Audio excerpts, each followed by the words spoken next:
Hello and welcome to the Sheen Center Online. I'm David DeSerto, Interim Executive Director. The Archbishop Fulton J. Sheen Center for Thought and Culture is a project of the Archdiocese of New York. And today's conversation is part of our free public streaming content that we're offering while we can't gather together in person. If you haven't done so already, I encourage you to please like us, subscribe to our Sheen Talks YouTube channel, and go ahead and click that bell icon for notifications of future videos that we'll be posting. And of course, during these challenging times, I also encourage you to consider making a donation to the Sheen Center if you can.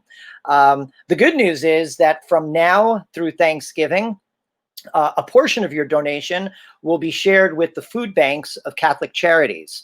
And that's a good segue to today's conversation because food is the topic of today's conversation. And we are blessed to have two people who know quite a lot about the subject. Let me tell you just a little bit about them. For more than 30 years, Chef Geoffrey Zakarian has occupied a unique place in the culinary world. His rise to prominence began as a pastry chef at Le Cirque. Later, he created highly sought-after dining experiences as the executive chef at such diverse restaurants as Patroon 44 and the legendary 21 Club. In 2001, he opened his first restaurant, Town, which earned him his second 3-star review from the New York Times, followed by Country, the Lambs Club, and the National Club, among others. He's also beloved for bringing his love of cooking directly into homes of food enthusiasts as a Food Network star on hit shows like Chopped, Iron Chef America, and The Kitchen. And he's also the author of top-selling cookbooks. Margaret Zakarian is an accomplished entrepreneur and the president of Zakarian Hospitality. She's played an integral role in the building of the Zakarian brand. A graduate of New York University, she was part of the group that created such celebrated eateries as Republic, Indochine, Bond Street, Tom Bar, and A60. Married to Geoffrey in 2005, she has helped found Zakarian Hospitality, which in addition to building award-winning restaurants and produced television shows and digital media content, has launched product lines for home cooking goods and the Zakarian collection of food items. Margaret is also a member of City Harvest Food Council. It is my real pleasure to welcome Margaret and Geoffrey Zakarian. Hello. Hello. Thank you so much for being with us today. To be here. Thank you for inviting us. Oh, it's our pleasure. I do have to start off by saying, so many of our staff get excited about some of the guests that we talk to, but few guests have elicited the type of excitement as the two of you. We have a lot of foodies on our staff, and they were just so excited, including my son. I just want to tell a really quick story. One of my son, early on, he got hooked on watching food shows. Geoffrey, you were always his favorite, and you were actually kind enough years ago to sign a cookbook. It was my Perfect Pantry, and together with his baseball glove, that is one of his most prized possessions. So he was super excited to know I would be speaking with you today. So thank you for being with us.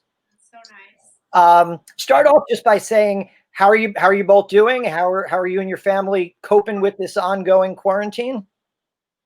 We're good. I just want to comment on the photo you put up of us with the ham and all dressed up like that. I sort of miss those days, and I miss that ham because I would love a slice of that ham right now. It looks so delicious. That was Easter, right? Like 3 years ago. Yeah. Oh my gosh. We're doing good. How are you doing? I'm doing good. Nice Yeah, to see you we're today.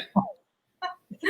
Hey. We're doing great. I mean, it's a challenge. It was a challenging time, from March, till now, but lots of silver linings. Where we more time with our children and just slowing down and really being able to do what we say we love to do, is just cook and be together. We got unlimited amounts of time to do that without distraction.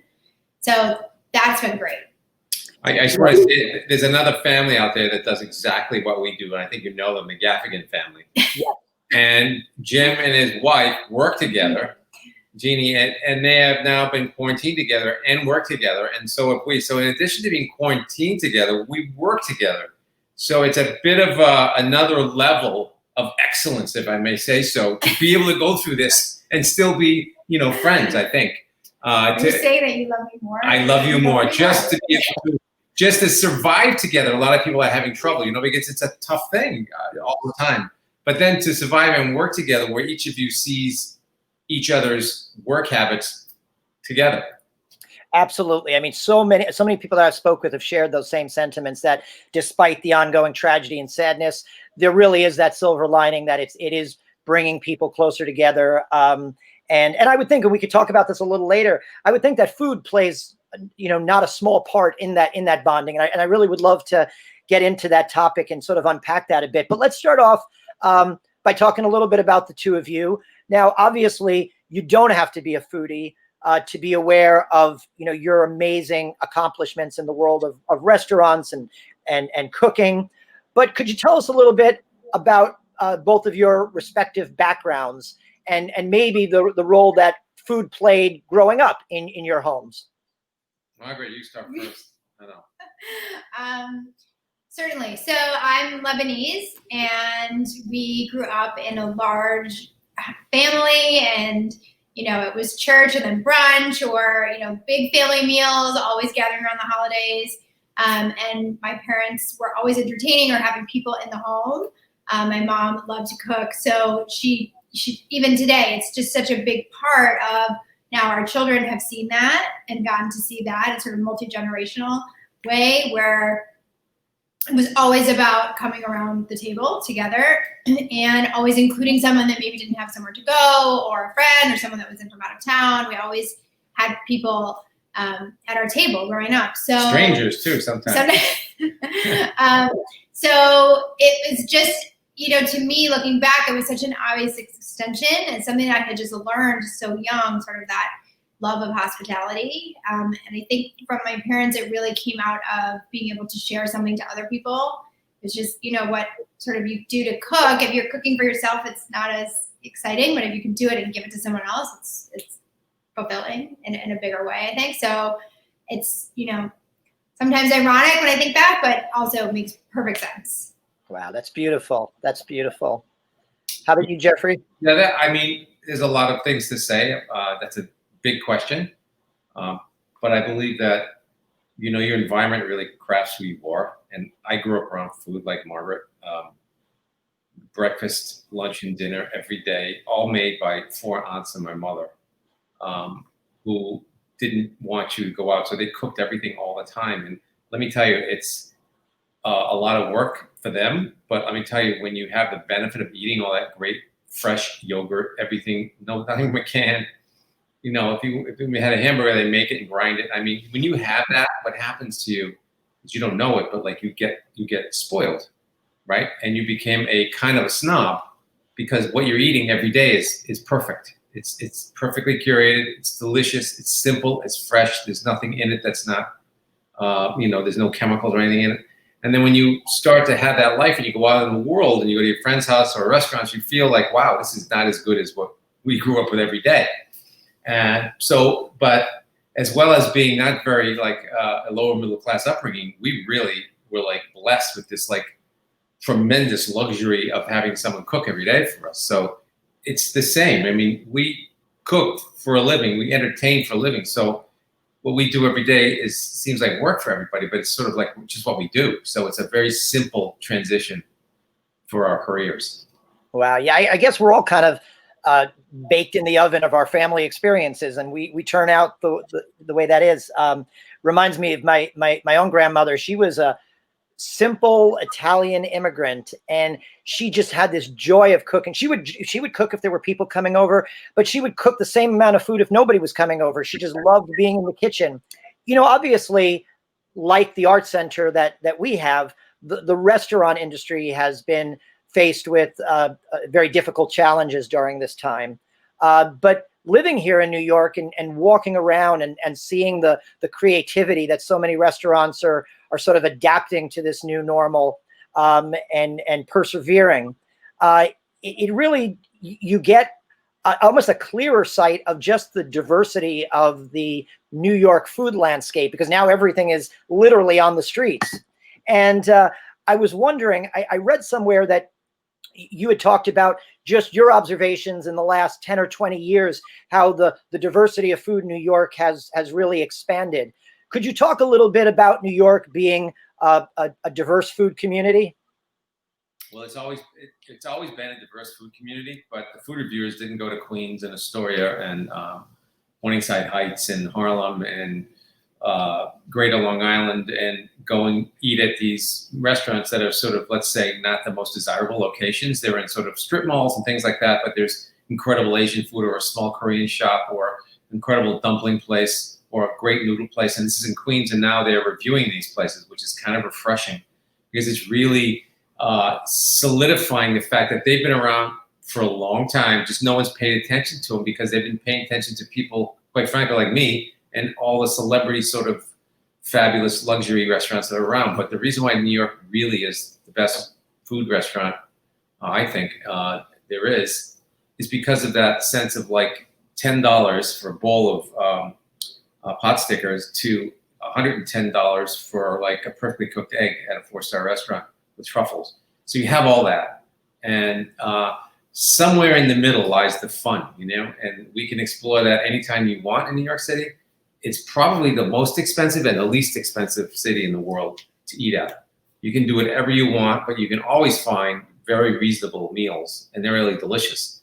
So at any time. At any time. We've always been diverse here. It's just now the cover's off, and diversity in food is sort of like the new buzzword, which is great because it helps us sort of like up the game.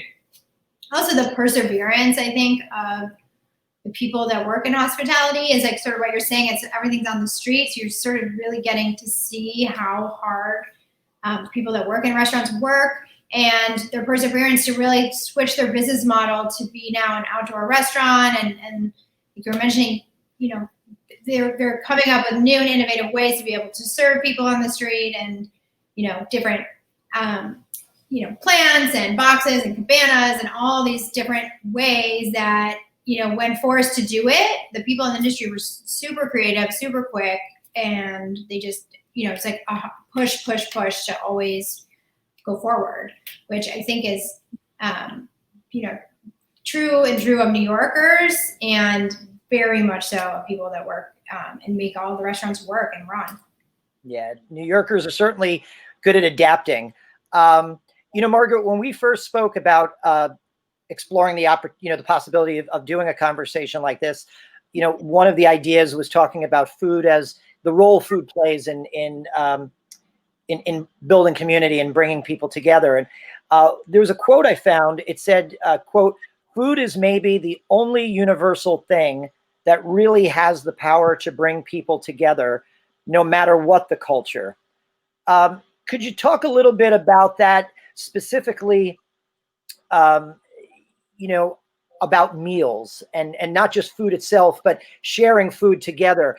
And do you think, I know this is a big question, but do you think that food can play even a small part in being sort of a healing solution to, our culture and our society that seems to be getting more and more fragmented and divided and polarized? Do you think food actually has a power to bring people together? I mean, we talk about this all the time. I mean, in the restaurants, you see people coming together for every sort of thing. Like you come together, we say this, you come together to celebrate, you come together to mourn, you come together to have a meal and fight with your spouse, you come together to, cheers at graduation. Like we see so many types of things and people coming together around a table, just even in one of our restaurants, that when you think about magnifying that out and bringing different people from different sides of the table together, a meal is really where sort of that knitting work, I think, can happen. Certainly during quarantine as well, that was, suddenly mealtime and food became really the forefront of everything we were doing 3 times a day. It was, at breakfast, we're like, okay, well, what are we going to make for lunch? What's in the pantry? It was the focus of the entire household for 5 months, what we were making for each and every meal. So, on a very small micro sense, just within your family, it can do a lot of good, and changing is just a great activity that's just so wholesome.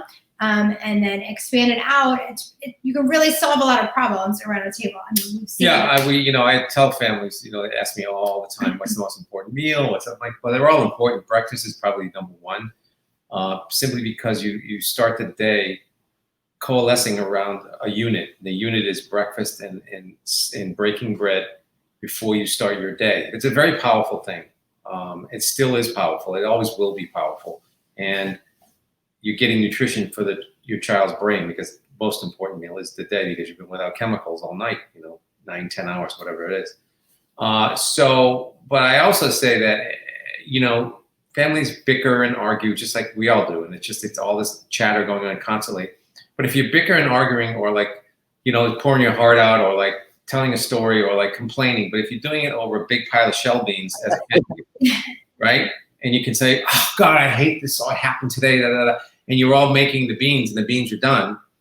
That's something that's very powerful. It's it's in your brain that you store, and it actually makes you feel better, because you're actually like just looking at each other and talking and sharing bad things and good things is very powerful, and that will take and stick to your children, and they will do that. But you got to do it. You have to make sure that the kitchen is really the center of activity for your household, because it really travels upstairs and downstairs, and it travels out the door with them. As long as they have that to come back to, and they appreciate that. Wow. It's really a universe within its own. That's beautiful. And I certainly, particularly when we talk about your new book that you wrote with your two daughters, I certainly want to circle back to that whole idea about the role it plays in your family and families in general. But yeah, it is ironic that when you use the phrase, there you go, can we throw that up on screen for a second? There you go. And we will certainly talk about that book in a few moments. You use the phrase breaking bread, and it really is so amazing how that is the one shared thing that all cultures have. I mean, everyone has their own form of bread. Another thing that comes out of, I think, what you were talking about, meals and food, if I could use an analogy from the world of literature, one of my favorite authors, and a story that I share with my son, is J.R. Tolkien's The Hobbit. And I think I have a lot of Hobbit in me, because Hobbits just love food, and it's a big part of their life. And at one point in the book, which is about the Hobbit's quest for the dragon's treasure, one of the characters says, I want to get it right here. It says that the world would be a merrier place if people valued food and good cheer rather than hoarding dragon's gold. And, it's said in a very fanciful way, but there's a real truth to that. And Tolkien said that much of his writing was just about the simple idea of hospitality, that it's something that's lost in our culture, or we're losing ideas of it in our culture. That word hospitality is part of your corporate brand. Can you talk a little bit about your thoughts about hospitality in general, and how you try to embrace that concept through your work in the food industry? Sure. I think for us, when we were forming our business, we really thought, okay, what is really at the forefront of everything we're trying to do, whether it's restaurants, products, TV, online, social media, what is like that undercurrent running through everything? And it's food and hospitality and authenticity. So we felt if we could deliver, what we were able to do in the restaurants, every single meal, what we tried to do, which was to give a good hospitality experience. And we say this all the time, it's the food, is 20%, and the rest of it is the 80% of what we're trying to do. It's the music, it's the welcome, it's the greeting, it's how we're taking your coat, it's what the room feels like, and the lighting, all of that stuff. We can take that and deliver that through to every single thing we're doing, to all of those viewers or customers that are never going to be able to come to New York City to go into one of the restaurants. And that was what was really important to us. So hospitality was so much more than just how you're cooking the piece of chicken.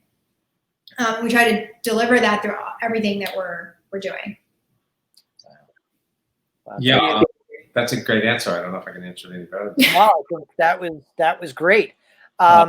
So let's talk about this new book. It's I love the title, The Family That Cooks Together. It's out October 6th, correct? Yes. Yes, but you can buy it right now on Amazon. I just want to say something. If you read the title of the book, it's Madeline and Anna Zakarian, daughters of Geoffrey Zakarian. I didn't write the book, I wrote the book. My wife edited the book, so I was just there for photo ops and occasional testing. These are their recipes. I say, why don't we do a pasta this way? I'm like, no, Dad, this is our book, just like that. And so I got that like the second day, and I'm like, okay, I'm gonna back up. And so it's tremendous. And what I don't know if a lot of people realize is it was the publisher was James Patterson, Little Brown, and I met James Patterson 2 years ago, who has sold almost as many books as the Almighty. Actually, I think he's the second most author after that gentleman, and he's just an incredible guy. I met him. I did an Instagram with him maybe 3 years ago about his new book, Chef. And we talked about kids, and he likes Chopped, and he knew me from the series. And I said, the world is just about kids now teaching parents. The paradigm has shifted. It used to be parents and grandparents. Maybe your mom is one of those people now that a lot of that doesn't exist anymore. It's now the kids are teaching the parents because of the Food Network and the internet and all the and YouTube and all the incredible stuff online. The children are now the people that are the engine, which you never would have thought, right? You would have thought, how can they have any knowledge? Because who passed it on to them? Well, you have this internet that has way more recipes than our mother or your mother or anybody's mother. So it's kind of crazy, but it works. And so we got talking about this idea, and I said, they get up in the morning, they do their breakfast, they know everything, they love desserts and stuff like that, and we started talking about doing a cookbook. And I thought it was idle chatter. Well, it happened, and we're very, very, very blessed to have their whole team, which is massive. It's like a publishing machine behind this book. And the girls did a great job. And when you see the photographs, you really understand it. Really, it warms my heart. Oh, that's wonderful. And we're going to, I believe you were kind enough to send one of those recipes to us, which we'll be posting on our website and social media platforms. And cucumber crust. This is for one of those, I believe they're called mocktails, correct? Yes. Yes. Looks I'm at a little disadvantage. I don't have one of those lovely ones, but I will be trying the recipe in our kitchen soon. And so did your two daughters, you referenced that there's so many resources online now to get these recipes, but I would assume that a lot of their cooking knowledge came through the experiences that you have together as a family. Is that the case? Yes. I mean, they're so willing to try or eat anything, and they eat a wide range of things. So I think that helped give them a base of, if they were interested in something and looked it up on the internet, wasn't such a huge departure from just only having had chicken fingers or, something like that. They've had a lot of experience of eating, so but they go on and things we've never don't make. It's very fun. Cakes specifically, like cake decorating, we're neither of us master fondant makers, but one of Madeline, our oldest daughter, she really got into that, and she makes cakes and decorates and makes the flowers and ombre with glitter. I mean, it's like a whole thing. It's amazing. She's never in person with someone, just by watching videos. The beauty of the internet is whatever you do, whatever your passion is, there are 100 million people, it seems, that like that and will share with you. And it's the same for cooking. It's amazing because it's global, right? So there are cupcakes. You watch a cupcake maker make cupcakes in these crazy ways and shows how to make it. I think she has 15 or 20 million followers. And you think of that as just insane because all she makes is cupcakes. But when you dig down and you go granular, you understand that it's so effective way to teach people and express how to make these things to so many people at the same time. You could never share that much knowledge in 100 years. You can share it instantaneously without a book. So the whole process of learning has given a hyperdrive to the food world, and that's why the kids pick it up, because kids pick up that stuff unlike us. It's just the way it is. And kids ski earlier, they swim earlier, they just get better and better real quick. So I think that's what it is that they got. And of course, they're very lucky to be in a house of a chef who, again, we cook everything for breakfast, lunch, dinner from scratch, and we go out also. But when you get that from the time you're brought home from the hospital, it's kind of hard to compete against with it. It's just in you. It's like Sunday gravy for your mom, right? It's Yep. The house always smells like Sunday gravy. There's not a day that doesn't smell like Sunday gravy. It was hard going to Italian restaurants because we always felt the best stuff we could get was at home with my grandmother. You bring up an interesting point. I didn't even think about that there are so many wonderful advantages to this explosion of information online. As a chef who learned, let's call it the old-fashioned way, do you see that there are any disadvantages about not learning at the knee of a master chef, so to speak? I mean, is there all the advantages that you get from the access that the internet gives you? Is anything lost in the personal connection of being there and learning, like with a mother, a grandmother, an aunt?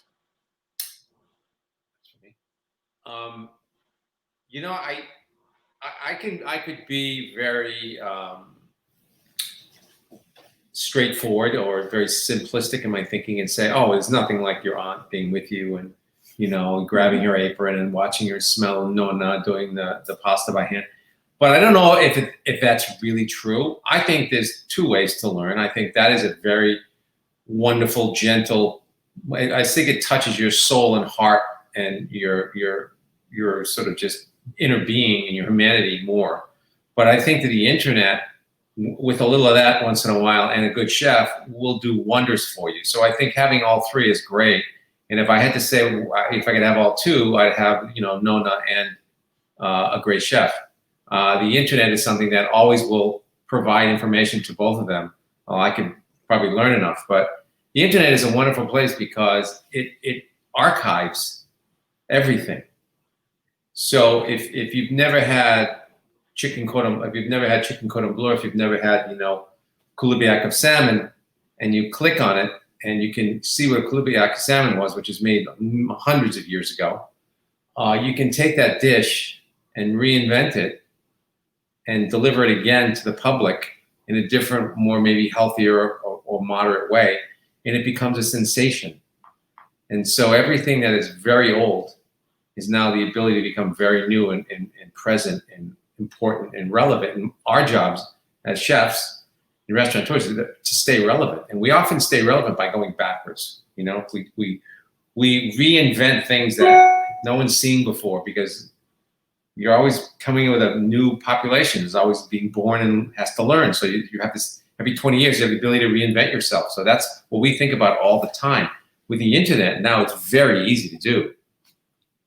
Yeah, so I guess it really is the both end. It's the building on tradition and adding a new appreciation for that, a new way.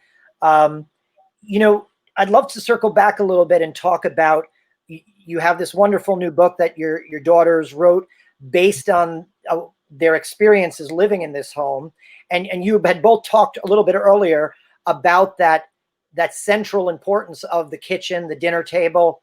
Can you talk a little bit about how the priority that you made, that how you shared that with your children? I mean, I know personally now as a parent myself, I look back and I see that probably the best parenting philosophy that my parents ever had was that meals together was non-negotiable. I mean, that's just that one simple thing probably did more good for us than anything else. And I would say that, along with passing on the faith to us, it was that meals were important and they were shared together as a family. So could you talk a little bit about that and how that is central to your own family life?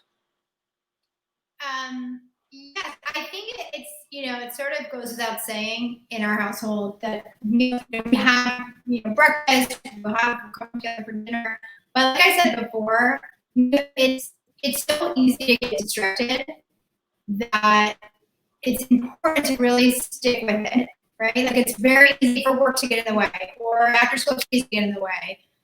Or if you have children of different ages, one needs to go to bed earlier and the others go later, and so where does dinner fall? There's all of these things that are, sort of pulling away what you want to be, sort of like a core family value, like what you're saying is eating together.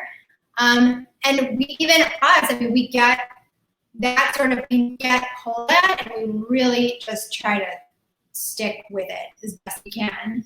And, maybe you don't have a perfect, week where everyone really got to come together for dinner, but, you can always start again the next week. Okay, what's our dinner plan? What's our meal plan? What's our schedule? And I think that's what, quarantine taught us, is that that's the base, and then you build off of that rather than sort of everything else can kind of like pick away your family time. I think, I don't know if you agree, we've definitely had a resurgence of good meals together. And I think working in the restaurant business, it's hard, right? Because that's the time when we're supposed to be working.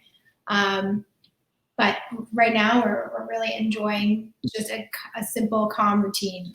Look, my daughter's the first person to say, Dad, can we go out tonight? By the way, when she says it, I'm like, absolutely, let's go. It's tempting. I mean, because we do a lot of Zooms and things at like 5 or 6 o'clock at night. So like, for instance, tonight I'm doing a class, and we're gonna go out because it's just easier for everybody, and we'll be able to spend more quality time at the restaurant actually than the distraction and the noise of getting ready and all that cacophony that it causes. So, but it doesn't really matter wherever we are. We're saying wherever you go, there you are. We still have breakfast and lunch and dinner together, and when we go on vacation, the only thing our vacation is built around are where we're going to eat. And the meals. Forget that we're going to go see the Duomo or like some fabulous museum. It's Michelin guide restaurants. Okay, who's 1-star? Who's the country? Where's the country rustic place? Where are we going to go for pizza? And then we build the trip around that. And then, we have these incredible monuments here. Oh, we should see them. Well, I mean, you're absolutely right. It doesn't matter where the table is. It's as long as you're around that table. And in researching this a little bit, I came across this great quote. The Greek philosopher Epicurus said, "Before you even figure out what you're going to eat, figure out who you're going to eat with." And that's the important part. And I think one thing that's lost, I know, on my generation is my dad's father, who I never knew. He would show me pictures, and again, this simple peasant immigrant from Italy, every dinner he would show up at the dinner table in a starched white shirt and a tie. And I would ask my dad, did he show up like that every meal? Because there was something, even if it was a very humble dinner, meals were important, and he wanted to somehow express that. So, well, I would say, my father's the same way. It's the reason why I love to dress, is he wore a suit and tie every single day. And he did, and I think it's just the way he was brought up. But, Tom Ford, the famous designer, dresses up all the time, because he said it's a form of respect to other people. When you show up looking, one step up, then everyone thinks you have to be dressing, especially on planes. So I really believe that philosophy is giving respect to other people. And it certainly feels good when someone says, wow, you look great. That's a great suit, or whatever it is. And it's, you feel great, but, it's also nice. It's a respectful thing to do to others around you. And every picture, by the way, in the 40s and 50s and 60s, everybody's wearing hats and in suits, especially at the ball game. You have they're full of people dressed up. It looks like they all wear the same suit. They make the same. They got out of sale, but you look at you like, wasn't it hot? What if they pulled a hot dog? How did they? What? Who pressed all that? How did they have money to have a suit? All these things go in your head. Is that what you're thinking about? No, it is. But then you realize, when I grew up with my dad, he had like 3 suits, kept them perfect. And when he bought a suit, he took care of it. So he was always being smart with a tie or a handkerchief, so you didn't know it was the same suit. But he was doing that because that's how he thought it was respectful to be to others. Absolutely. And it comes back to that idea, whether it was at home or whether we were out in a restaurant, meals were more than eating. It was about a communal moment. And I'll share a quick story. My wife will kill me if I say this, but her parents both worked in the evening. So for them, meals were very utilitarian. They would eat because the parents both had to get out the door to work. when we started dating, we would come over, our meals would go 2-3 hours. And after she had her meal, after she finished eating, it would drive her crazy. She goes, do we have to stay here another hour and a half talking? And I was like, well, that's part of the ritual, you know. I kill you for telling you this story. What else is there to do when you really come down to it? I mean, we do this for a living. So if you know, you're whatever you do for a profession, it doesn't really matter. You want the same amount of respect and dignity and treatment, and you want to just like talk and get on a table, sit and have a cocktail and relax, and sort of like, it's a way of de-stressing. Everybody wants that. So I think 1 or 2 hours doing that is the best medicine of all. I mean, you don't have to worry about like taking pain medication if you just do that and do it moderately and like really enjoy the people around you. I mean, you're from a big family, we're from a big family, and you know, to have a few people, when we have family over, it's like you know, I gotta get a big list out because it's something to do, but it's all, we love it, and it's like this whole like, you know, you're like, okay, great, let's go. What do we gotta do? Because you know that the outcome of that, the afterglow of that dinner goes on and on and on, not just for you, but for everyone. Yeah. Our dinner table was, I guess, the social media of our day. I mean, it was our Facebook. We would talk and everyone was shouting, and it was wonderful. Let me ask you one of those, you know, strange questions. You know, you've cooked so much, and I'm sure you can't even remember all the recipes you've made. What would be your one ideal recipe? It's probably an unfair question to ask, but would you have that platonic ideal, the ideal recipe? What? I'm going to take a drink. My platonic ideal recipe would be on an island where someone cooks for me. Particularly, you know, I miss I tell people all the time my favorite meal is some of my stuff my mom made for me, and I miss the way she approached food.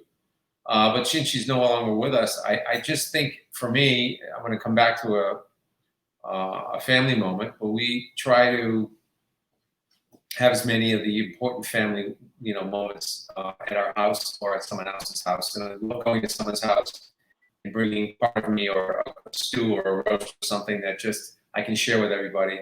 And you know, everyone else is cooking, but you get to bring 1 or 2 things that are yours to their house. And I like it when everyone does that. So it's a fun thing for me to do. So I'm big into roasts, like a giant chicken. Roast chicken is one of my favorite things to make. We just made it the other night. Beautiful ribs, braised ribs, things like that. Things that are hearty are some of the things I love to do, because once you put it down on the table, the sharing of it is just like fantastic, and people really are nourished. And I think the nourishment, just as I say, continues throughout the conversation. Wow. I'm glad because of rosé. Well, I'm glad you brought up that term nourishment, because I think that's so important, and that's a nice little segue into the next 2 questions. And you know, as a project of the Archdiocese, as a Catholic Art Center, I'm always thinking about food in terms of a wonderful metaphor for certain aspects of the faith. And Margaret, I know you mentioned growing up, there was like church and meals. So, you know, food is really at the heart of Catholicism. I mean, our central sacrament is essentially a meal. It's around an altar as a table. And can you talk a little bit about how either your experience with food has in any ways maybe nourished or enriched your spirituality, or has your thoughts about faith somehow deepened your appreciation of food? Can you share anything in either of those regards?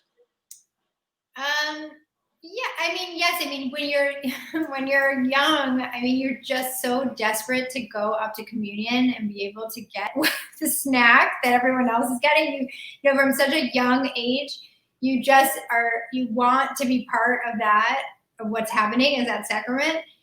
We have a young son, and he's 6, and from the time he started speaking, he just so desperately wanted to go and take communion because he could see his sisters and it was something to eat. And so that sort of like gets instilled at such a young age. and that kind of spirituality of coming together and saying a prayer every night. It's just a good way. Now, if that's where as a parent that you're just making sure you're stopping to be thankful or to be grateful and to remind your children, okay, what are we grateful for today? Or giving them the chance to be the one to speak up and say grace. It's just it gives that space to give those few moments of time that maybe is contemplating, those key things, our faith is so important. Give space to do that. Yeah. From the very beginning of quarantine, we had a little problem having everyone say grace because they just want to eat, And at the end of quarantine, and now everybody can't wait to say grace. Like, I'll say it when people competing graces, so much so that you can repeat grace. It's so rounds. We have rounds if going. you want to do it, and you can do 2 graces a night, and you'll do one, and you'll do one. It's sort of interesting that it's sort of happened. I don't know, just for our family, but it's a really important at least once a day to have that sense of humility and stop. And before you eat and say, we are grateful for this, because words matter, and I don't think enough emphasis is put on words. Sometimes you listen to a sermon, they're going on and on and on. The words really matter. And if you really sit and listen, the person has put a lot of thought into that homily. And so it's important to listen. And sometimes they are too long. Yes, we all have done that. But the grace is such a short, beautiful thing that you can add to it little snippets and really make it personal. And the kids are encouraged to do so. They sort of do sometimes. And out of their mouths comes the craziest thing. And they'll thank you for something that someone at the table did last week that forgot to be mentioned. And you're like, how did you remember that? And it's just heartwarming at the end that out of all the craziness, they actually pay attention and listen. So that's why I said that table experience, they're listening. They're not paying attention much, but they're listening and they're inputting all the time. So that's why it's really important. That's beautiful, and I love that idea of multiple rounds. You can never say thank you enough. So, I was thinking about this, and one of my favorite stories from the Bible is, after the resurrection, when Christ appears to his disciples and they see him on the beach at the Sea of Tiberias, what does he do? He makes them breakfast, and it's this idea that, Christianity is they call, an incarnational faith because stuff matters. And that idea of nourishing, he knew he had to feed his friends. And that idea of making breakfast was such a beautiful, such a human understanding. So I asked this question a couple of months ago when I had the privilege of speaking with Harry Connick about playing the piano. So I'll ask you both the same question in terms of cooking. One of my favorite films is Chariots of Fire. And there's a wonderful moment in the film where Eric Liddell, who's the Scottish Olympic hopeful and future missionary, he has this beautiful line where he says that God made me with a purpose, but he also made me fast. And when I run, I feel his pleasure. So I asked Harry Connick if, when he was playing, did he ever feel like he understood that he was fulfilling his purpose? There's a wonderful jazz pianist, and I forget her name, but she said when she plays piano, she's praying with her fingers. And so I guess I ask you the same thing. When you're cooking, whether it's in your restaurant or on a television show or even in the most important kitchen of your home, do you ever get the sense that this is what I was meant to do? I feel God's pleasure because I'm doing what I was made to do. Wow. I've been blessed with some marginal talent. I don't know if cooking is my greatest talent. I always think that to myself, one day I'm going to find something else that I do even better. But I remember, I don't know if you know the show Iron Chef. It's a competition show, and it was 1 hour, and you would be thrown into an arena, and you would have to cook 5 meals. And I was competing to be an Iron Chef, and I tell this story because it's really important to me. I had no, when you work with yourself and you're a chef, it's a singular profession, and when you're out there cooking against one other person and you have no help, you're against your own demons. And so I would go in the back in a room right before the battle, and I said a prayer. And I don't know much what I said. I kept asking for strength. And so I said, just give me strength to just get it done correctly and not mess it up. Just give me strength. I never asked to win. I said, just give me strength to be myself and go out and cook well. And it turned out every time. And from the time I walked out in there, I was like a nervous wreck. When I left, I guess it was almost a form of confession when you think of it. When I left, I was like, I got this. I'm going to be okay because I'm going to do my best. So I always think in that way that I'm trying to do my best all the time, and I try to never think I know everything because I don't. There are certain things I know a lot about. I'm probably up in the 80 percentile, but there are a lot of things I'm probably hovering around 50 or 60, and my life is around the 50 or 60 line, And I think if people think of it like that, they think their lives around that sort of section of the goalpost, like you're halfway there only, all the time, and you're moving forward, but you're never gonna go to 100. It's not possible. Just get up as far as you possibly can, and I think just having faith and asking for help is the best way. Wow, that's a beautiful answer. And I looked up, by the way, that St. Lawrence is the patron saint of chefs. So if you ever need to say a prayer again, St. Lawrence. I didn't know that. Why'd you tell me? I already won. Yeah, you already won. Well, the reason why he became the patron saint is because he was martyred in the early church by being roasted alive. So that's why he's the patron saint of chefs. Well, I know you're very humble, and I think in many regards you're a little bit more than that 40-50%. I think you're closer to that 80-90%. But I also know, we are an art center, and we try to celebrate all the different art forms. And I do believe that cooking is an art form. But I also read that you are a piano player. So maybe when we're able to gather in person again, if we're so lucky, we could come and grace our stage. We could talk about food, and you could play piano as well. You said Harry Connick. It was funny because I was on his show a couple times, but we cooked together. And he's, New Orleans guy, and he loves food. I mean, this guy, and of course, and he is definitely born to play the piano. I mean, the man is just, not many people know about this, but before he sang, he was just a pianist, and he released many albums. And then he started singing, sort of like Nat King Cole. The singing was a secondary thing, but his piano playing is extraordinary, exquisite. And so he definitely was touched by that. God sort of, they said, you're going to do this for the rest of your life. He's definitely, you feel it when you're with him, without question. Wow. But I do love the piano. Like, I don't play it anywhere near. I'm probably on the 10-yard line.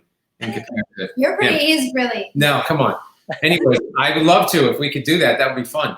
We got a beautiful baby grand on our stage. So when we're back and open, well, I can't let you go without this last question, because at the end of the day, I think this is one of the most important questions. We've talked a lot about food, but we're also aware that at any given time, but particularly in these challenging times, so many of our fellow New Yorkers and just fellow citizens of the world go without food.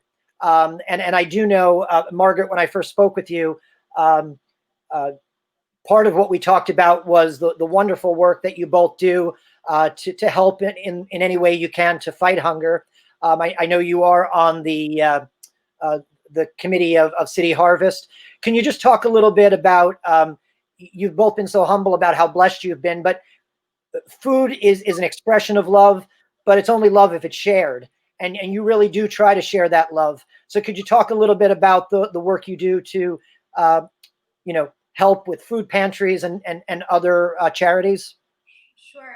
City Harvest is an incredible organization, and I think I speak for you as well, but we feel lucky to be able to be helping them, because they are really doing the heavy lifting 365 days a year 24 hours a day, coordinating massive efforts to deliver how many pounds of food a year? 70 million pounds a year. Of food, where they're, managing incredible logistics with big corporations and farmers and grocery chains to harvest, food that is completely, nutritious and usable, to get it to their facility, to then pack it in a smaller, more manageable way, and then get it out to millions of New Yorkers. And during the pandemic, the need, as you can imagine, completely skyrocketed, and they just doubled down and just made such an incredible impact to the lives of so many people that I just am speechless, to be honest. It's incredible work. Yeah, it's. I worked with them for almost 20 years, and just recently, 7 years ago, I became the president of the Food Council, and they've been around for 35 years. A lot of people think it's new. It's totally a private company. We have raised millions and millions of dollars, but what we do is we get all this food that's going to go to waste because of the expiration dates. And what Margaret, when she was talking about great food, it's 55% of it is fresh vegetables, which is really remarkable. So we actually say no to a lot of food because it's too processed, there's too much sugar in it, too many stuff that we don't want to have. So it's real food, and we get it out to mobile markets. We have like 20 trucks. It's a full-time job and a full-time charity. That's all we do. And we had a surge of about 40% in the last 5 or 6 months through the pandemic. And so City Harvest stepped up. We had a fundraiser. We produced a fundraiser for Fox. We raised, we spent like $1.5 million extra added families. So we're doing it again in the fall, and we're having, fundraisers all the time virtually. So it goes on all the time without anyone knowing about it. But what a great statistic is that 85% of the people that get food from City Harvest are full-time, work full-time. They have 2 people working full-time in the family. So it's not because these people are not working. It's because they're working. They just can't make ends meet because it's so expensive to live with everything in the New York area. So we love that it's private. We love that it's completely takes food that's going to be thrown away and just redirects it. It's kind of the perfect storm of wonderfulness. Usually perfect storms aren't good. This works. It's grown an incredible ability to serve more and more people, which is both good and bad because there are more people needing it. But we're getting more food to more people that's better for them than ever before. So even through the pandemic, it's really expanded, and we're very proud of the organization. There's a great education component too, where they set up something called a mobile market. They set up a kind of a farmer's market, and a lot of chefs in the chef community will go, and they will explain what certain vegetables are, how you can cook them, or what to do. A lot of people come and they've never seen fresh vegetables. They're just used to having canned vegetables. So if you think about it, you see a whole cabbage. How would you cook that? How do you know even what it is? So they go and they set up these mobile markets throughout the boroughs, and not only is it just delivering food, but it's trying to educate people on how to use fresh food and be nutritious and pass that kind of joy of cooking along to their children. Wow, that sounds so wonderful and needed. I'll be sure to maybe ask if we could get the information, web information. We'll include that on our social media so people can access that. I guess the last question is simple. We've talked so much about food. And I'm sure there's so many people who, want to make food more of a central part of their life or their family's life. Maybe they're a little intimidated. They just don't feel they have the skills. What would be one piece of very practical advice you would give someone who wants to maybe make food more a part of their life, more a part of their family's life? That first little baby step, is there something simple that even the most untalented person who's down by the 10% of the goal line could do to just enrich their own life or their family's life through food? I think a little bit of planning goes a long way. So, if you think of it on a Sunday, think ahead, plan out, what should we have for dinner, the next 5 days. I think a lot of what happens is you kind of get upon dinner time every night, and then you think, oh gosh, what can I eat? And you just throw something in the microwave or throw something in the from the freezer in. If you just spend 10 minutes on Sunday thinking about what your snacks and your meals are going to be for the week, and now it's so easy, just Instacart it or Amazon Fresh or whatever. You can order the groceries and have them delivered to you. I think being prepared is, for me especially, is a good way to make sure we're kind of having fun with our food throughout the week. And if you're not prepared, you send your husband out to the grocery store That really works too. to run around like a crazy person trying to get what you eat for dinner because we forgot to prepare. No, I think for me, I always tell this, you can watch any class, people ask me this question all the time, how do I start? And I give them a very simple answer that when you wake up in the morning, you start by being hungry. So I always would start with breakfast. Breakfast is a killer meal. It's not as easy, but it's not hard. But if you perfect a breakfast, meaning if you perfect how to make pancakes, how to make waffles, they're basically the same thing, just a different form of cooking apparatus. How to make eggs, 5, 6, 7 kinds of eggs, very easy. But if you learn that, and you're like halfway there, and then breakfast becomes sort of like more fun and like I got this. It's not, you don't have to everything just grab a protein drink and out the door. You can make a nice breakfast, and it's remember that communal thing is really important. It doesn't happen when you're in the car with a drink. It happens around the table. So I would say start with breakfast, because breakfast, eggs are one of the most versatile things in the world. They are used breakfast, lunch, and dinner in everything, and baking. So the mastery of eggs to me is the perfect thing. And if you start with breakfast, there's very little shopping to do that has to be done every day. You can get a bunch of eggs, some bacon, some sausage, fresh fruit, and like start. And it's not hard to learn how to do that. And there's plenty of tutorials online about eggs, and there's plenty of things on the Food Network about eggs. We all on our shows cook eggs all the time, show you how to make a simple omelet, how to, in very real time, 2 minutes, how to poach an egg, how to hard boil an egg, how to saute an egg, how to scramble an egg. Just that. You're learning the apparatus and you're learning your environment around the oven. So you become, instead of tense, you sort of, okay, I got this. It's like learning a basic chord in music on piano. You got to start there. That's where you have to start. So I always tell people start at breakfast. And is that such a huge investment? No. Like, you're not buying, a rack of. You don't have to buy a set of golf clubs. Well, that's a great piece of advice. And like I said, it's even supported by the Bible, because Jesus made his friends breakfast. So it was breakfast. Who knew? I didn't know that story.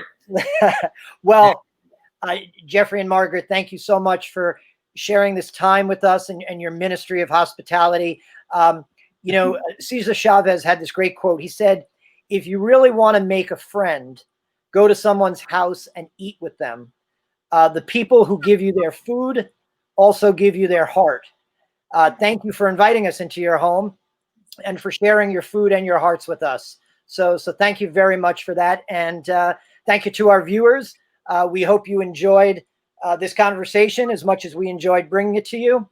We look forward to bringing you even more conversations like this, but we can't do it without your help. And again, we encourage you to consider making a donation to the Sheen Center during these challenging times. No matter how big, no matter how small, it really makes a big difference. And again, part of your donation from now through Thanksgiving will be shared with food banks of Catholic Charities. So thank you. And until next time, be well, stay safe. God bless.